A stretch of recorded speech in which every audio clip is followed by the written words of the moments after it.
നമ്മൾ ഈ tooth paste rating video ചെയ്തതിന് ശേഷം ഒരുപാട് പേര് പേഴ്സണലായിട്ട് മെസ്സേജ് അയച്ചിട്ടുണ്ടായിരുന്നു. ഞങ്ങൾ സ്ഥിരമായിട്ട് സെൻസോഡൈനാണ് യൂസ് ചെയ്യുന്നത്, സ്ഥിരമായിട്ട് പാരഡോൺടക്സാണ് യൂസ് ചെയ്യുന്നത് എന്നൊക്കെ പറഞ്ഞിട്ട്. പക്ഷേ നിങ്ങൾ മനസ്സിലാക്കേണ്ട ഒരു സിമ്പിൾ കാര്യമുണ്ട്. ഈ സെൻസിറ്റിവിറ്റിൻ്റെ അല്ലെങ്കിൽ മോണരോഗത്തിൻ്റെ ഒക്കെ പേസ്റ്റുകൾ ആ ഒരു കണ്ടീഷനിൽ മാത്രമാണ് യൂസ് ചെയ്യേണ്ടത്. അല്ലാത്ത പക്ഷേ അത് റെഗുലർ ടൂത്ത് പേസ്റ്റ് ആയിട്ടല്ല യൂസ് ചെയ്യേണ്ടത്. സെൻസിറ്റിവിറ്റിക്ക് സ്ഥിരമായിട്ട് സെൻസിറ്റിവിറ്റിൻ്റെ ടൂത്ത് പേസ്റ്റ് യൂസ് ചെയ്താലുള്ള കുഴപ്പം എന്താണെന്ന് വെച്ച് കഴിഞ്ഞാൽ നിങ്ങൾക്ക് സെൻസിറ്റിവിറ്റി കൊണ്ടുവരുന്ന ഇഷ്യൂ അല്ലെങ്കിൽ ആ പ്രോബ്ലം നിങ്ങൾ അസസ് ചെയ്യാതെ പോവാണ്. നിങ്ങൾ സ്വന്തമായിട്ട് ഇപ്പോൾ സെൻസിറ്റിവിറ്റിക്കുള്ള പേസ്റ്റ് ഇപ്പം എല്ലാവരും എല്ലാം ഗൂഗിൾ ചെയ്യുക അല്ലെങ്കിൽ ChatGPT യോട് ചോദിച്ചു കഴിഞ്ഞാൽ എല്ലാം കിട്ടും. അപ്പം അതിനനുസരിച്ചുള്ള പേസ്റ്റുകൾ നിങ്ങൾ തന്നെ ട്രീറ്റ്മെൻറ്റ് ചെയ്യുക. അപ്പോൾ അത് ചെയ്യാതിരിക്കുക. അപ്പം സെൻസിറ്റിവിറ്റിൻ്റെ ഒക്കെ കേസിൽ തേയ്മാനം അധികമായിട്ടായിരിക്കും. അപ്പോൾ ലാസ്റ്റ് നിങ്ങൾ ഡോക്ടറെ അടുത്ത് എത്തുക പല്ല് കയ്യിലെത്തുമ്പോഴാണ്.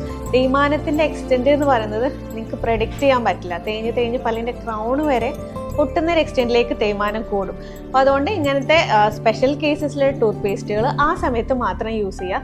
അല്ലാത്ത പക്ഷേ റെഗുലർ ആയിട്ടുള്ള ഏതെങ്കിലും ഒരു കോമൺ ടൂത്ത് പേസ്റ്റ് യൂസ് ചെയ്യുക.